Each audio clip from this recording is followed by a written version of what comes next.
Hello guys, welcome to Literature Academy. All are invited to another special engaging on English literature.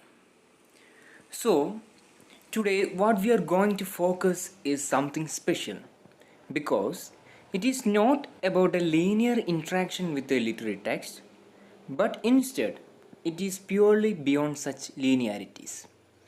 ഇപ്പോൾ തന്നെ നിങ്ങളിൽ പലരും ചിന്തിക്കുന്നുണ്ടാകും എന്താണ് ഇന്ന് നമ്മൾ പുതുതായി ഡിസ്കസ് ചെയ്യാനായി പോകുന്നതെന്ന്. Yes, it is something useful for students exam point of view. പല ഗ്രാജുവേഷൻ പോസ്റ്റ് ഗ്രാജുവേഷൻ വിദ്യാർത്ഥികളും ചോദിക്കുന്ന ഒരു ചോദ്യമാണ് എങ്ങനെ ഒരു ലിറ്റററി വർക്കിനെ എക്സാം പോയിൻ്റ് ഓഫ് വ്യൂവിൽ പഠിച്ച് എസ്സേ പോലുള്ള ക്വസ്റ്റ്യൻസിന് ഭംഗിയായി ഉത്തരം നൽകാമെന്ന്. Yes, today we are going to unlock that mystery of writing. So once again, welcoming all of you to this particular video. So here we are taking the renowned play Tempest, written by William Shakespeare, to analyze it from an exam point of view, especially focusing on the three important ideas related to this play. ഇതോടൊപ്പം തന്നെ പറയേണ്ട ഒരു കാര്യമാണ് students knowingly or sometimes unknowingly making some crucial mistakes while they are attempting essay questions. Let's check it out what are those hurdles in essay writing. First of all, the issue of copy pasting the summary.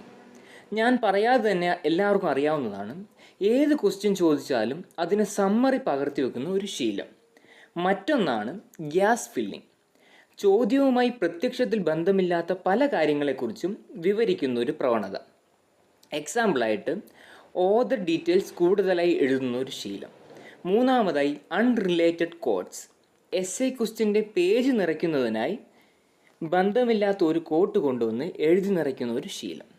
ഈ മൂന്ന് ശീലവും കാരണം ഒരു വിദ്യാർത്ഥി അർഹിക്കുന്ന നല്ല mark പലപ്പോഴും നഷ്ടപ്പെടാനുള്ള സാധ്യത വളരെ കൂടുതലാണ്. അതുകൊണ്ട് തന്നെ ഇന്നത്തെ ഈ വീഡിയോയിലൂടെ നാം പരിശോധിക്കുന്നത് ടെംപെസ്റ്റ് എന്ന പ്ലേ എക്സാം പേർപ്പസിൽ ചോദിച്ചാൽ ആ ചോദ്യത്തിന് ഉത്തരം നൽകുമ്പോൾ നമ്മെ ഏറെ സഹായിക്കുന്ന 3 ഐഡിയകളെ കുറിച്ചാണ്. ഇതിനർത്ഥം എന്തു തന്നെ ചോദിച്ചാലും ഈ 3 പോയിൻറ്റ്സ് മാത്രം എഴുതിയാൽ മതി എന്നല്ല, പകരം ഈ 3 പോയിൻറ്റ്സും കൂടി ഉൾപ്പെടുത്തിയാൽ അത് മാർക്സ് പ്രോബബിലിറ്റി വല്ലാതെ ഉയർത്തിയേക്കും. So let's analyse what are those 3 ideas.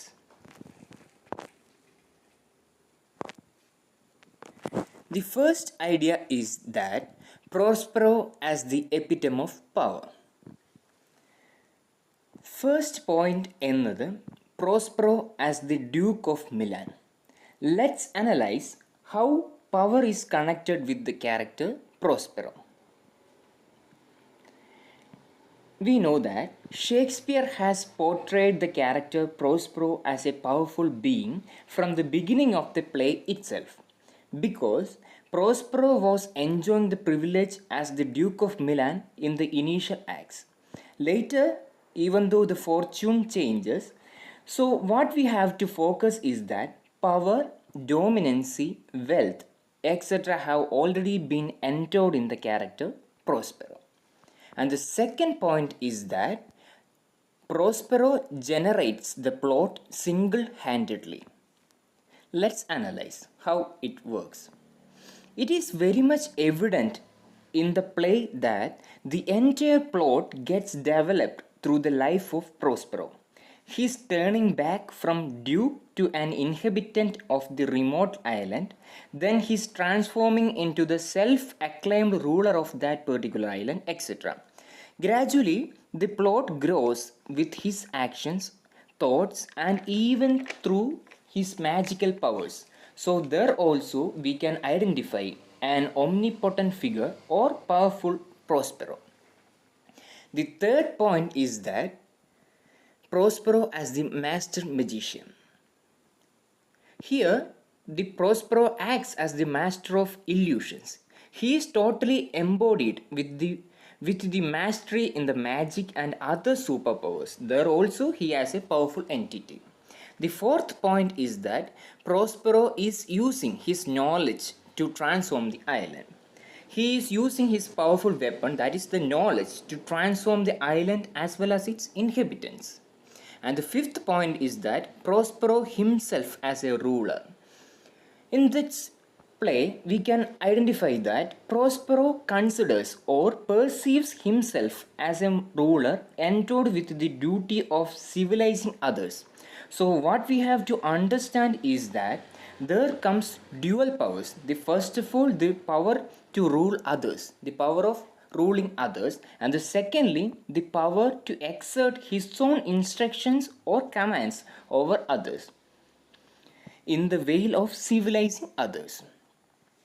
And the sixth point is that the Prospero's act of teaching language. Prospero's powerful authority nature can be understood by analyzing his act of teaching language to Caliban. Prospero teaches language in order to smoothen his act of communicating instructions or commands to Caliban. Or in other words, here language as a medium to instruct or command and thereby establishing his dominancy or authority over Caliban. So by analyzing all these 6 points, it is very much clear to assert that the character Prospero is totally an epitome of power. Furthermore, this idea can be highlighted through the given excerpt of dialogue that starts with "I pitied thee, took pains to make thee speak." The following passage states that Prospero's address to Caliban that resembles the colonizer's attitude of civilizing the native. So, by analyzing this excerpt also, we can assert that the idea of Prospero as the epitome of power. The second idea is that Caliban, the character Caliban as a colonized native. The first point in it is Caliban is representing the colonized native. Yes, Caliban represents the colonized native, and he is betrayed by the colonial ruler, that is Prospero. So Caliban as the first is the Caliban as a colonized native, and the second one is that Prospero treats him as a slave. When we analyze the play thoroughly, we can identify this point because the character Prospero treats Caliban as a slave and forces him to do whatever he commands. And thirdly, Caliban is physically punished. Whenever Caliban refuses to obey his words, that is the words of Prospero, Caliban is punished physically by this Prospero. So Caliban is forced to obey Prospero for the fear of punishment. Then the fourth point is that the betrayal of Prospero. In this play, we can see that Caliban continues scolding himself for trusting Prospero and letting him know all the secrets of the land. നമുക്ക് തന്നെ അറിയാവുന്നതാണ് ഈ നാടകത്തിൽ Kalibr എന്ന character സ്വയം ശപിക്കുന്ന അവസരങ്ങൾ. കാരണം എന്തെന്നാൽ പ്രോസ്പെറോ എന്ന ക്യാരക്ടർ ആദ്യമായി ഈ ഐലൻഡിൽ വന്ന സമയം ആ ഐലൻഡിനെ കുറിച്ചുള്ള പല സീക്രട്സ് പറഞ്ഞു കൊടുക്കുന്നതും കാലിബൻ എന്ന നേറ്റീവാണ്. പിന്നീട് അത് ആലോചിച്ച് കാലിബൻ എന്ന കഥാപാത്രം പശ്ചാത്തപിക്കുന്നതായി കാണാൻ സാധിക്കും. ആ അത്തരത്തിലുള്ള സീക്രട്സ്, ആ ഒരു ഐലൻഡിനെ കുറിച്ചുള്ള നിഗൂഢതകൾ പറഞ്ഞു കൊടുക്കേണ്ട ആവശ്യമില്ലായിരുന്നു എന്നുള്ളൊരു തോന്നൽ പിന്നീട് കാലിബൻ എന്ന കഥാപാത്രത്തിൽ നമുക്ക് കാണാനായി സാധിക്കും. And the fifth point is that Caliban's last song. Caliban's song at the end of Act 2, Scene 2, where he sings drunkenly, throws a remarkable light on the miseries of the colonized, that is Caliban, at the hands of the colonizer Prospero.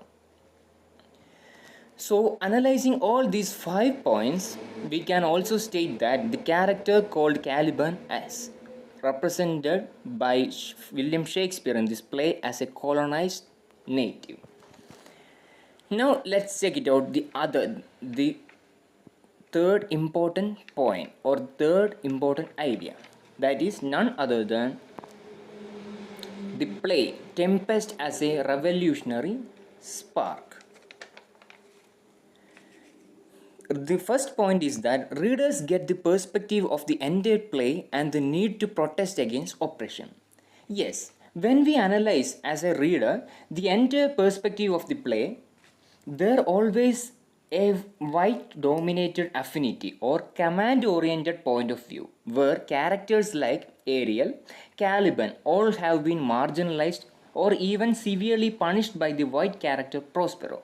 So, by reading and assimilating all these concerns, we as the reader of Tempest, there can be a possibility to think differently or to raise violence against this dominancy. So, there is a scope for counter reading the text. And secondly, the point of necessity to question the dominancy, as we have already seen that. And the third one is that Caliban's disobey. എന്തെന്നാൽ നമുക്കറിയാവുന്നതുപോലെ നേരത്തെ നാം discuss ചെയ്തതുപോലെ Prospero എന്ന കഥാപാത്രമാണ് അദ്ദേഹം English language എന്ന language കാലിബനെ പഠിപ്പിക്കുന്നത്. പിന്നീട് as a mode of protest Caliban uses that particular language to convey his anger or anguish nature towards Prospero through using that particular language. എന്തെന്നാൽ ആ ലാംഗ്വേജ് ഉപയോഗിച്ചുകൊണ്ട് തന്നെ അദ്ദേഹം കാലിബൻ എന്ന കഥാപാത്രം അദ്ദേഹത്തിനുള്ള പ്രോസ്പെറോ എന്ന കഥാപാത്രത്തോടുള്ള നീരസം കാണിക്കാൻ അദ്ദേഹം ആ ഒരു ആക്ട് ഓഫ് കൗണ്ടർ ആക്ട് നമുക്ക് കാണാനായി സാധിക്കും. സോ നാം ഇതുവരെ ഡിസ്കസ് ചെയ്തത് ഈ 3 ഐഡിയാസാണ്. First of all, the character Prospero as an epitome of power. Then the second one, Caliban as a colonized native. And finally, the Tempest, the play as embodied with the revolutionary spark. So, ഈ 3 points ഉൾപ്പെടുത്തിക്കൊണ്ട് ഒരു വിദ്യാർത്ഥി പരീക്ഷയെ സമീപിക്കുമ്പോൾ, ഈ ടെമ്പസ്റ്റുമായി ബന്ധപ്പെട്ട ക്വസ്റ്റ്യനെ സമീപിക്കുമ്പോൾ ആ വിദ്യാർത്ഥിക്ക് ലഭിക്കുന്ന മാർക്കിൻ്റെ പ്രോബിലിറ്റി വളരെയധികം ഹൈ ആയിരിക്കും. കാരണം ഈ ഒരു പോയിന്റ് കൂടി ആ ക്വസ്റ്റ്യനോട് ഒപ്പം എഴുതാൻ ശ്രമിക്കുകയാണെങ്കിൽ നല്ലൊരു മാർക്ക് കൈവരിക്കാനായി സാധിക്കും. Also adding one more thing that ഇതുപോലുള്ള ഉപകാരപ്രദമായ വീഡിയോസും ക്ലാസ്സുകളും നമ്മൾ ഇംഗ്ലീഷ് ലിറ്ററേച്ചർ നെറ്റ് കോച്ചിങ് ക്ലാസ്സോട് ഒപ്പം തന്നെ വിദ്യാർത്ഥികൾക്ക് നൽകി വരാറുണ്ട്. അന്നേരം ഇപ്പോൾ 4ാമത്തെ ബാച്ചാണ് നമ്മളിപ്പോൾ പുതുതായി ഈ വരുന്ന മാസം സ്റ്റാർട്ട് ചെയ്യാനായിട്ട് ഉദ്ദേശിക്കുന്നത്. നെറ്റ് കോച്ചിങ് ഇംഗ്ലീഷ് ലിറ്ററേച്ചറിൽ ജോയിൻ ചെയ്യാൻ താല്പര്യമുള്ള വിദ്യാർത്ഥികൾ താഴെ നൽകിയിരിക്കുന്ന വാട്സപ്പ് നമ്പർ, ദാറ്റ് ഈസ് 7306639107 എന്ന നമ്പറിൽ ബന്ധപ്പെടുക. അപ്പോൾ once again thank you all for watching.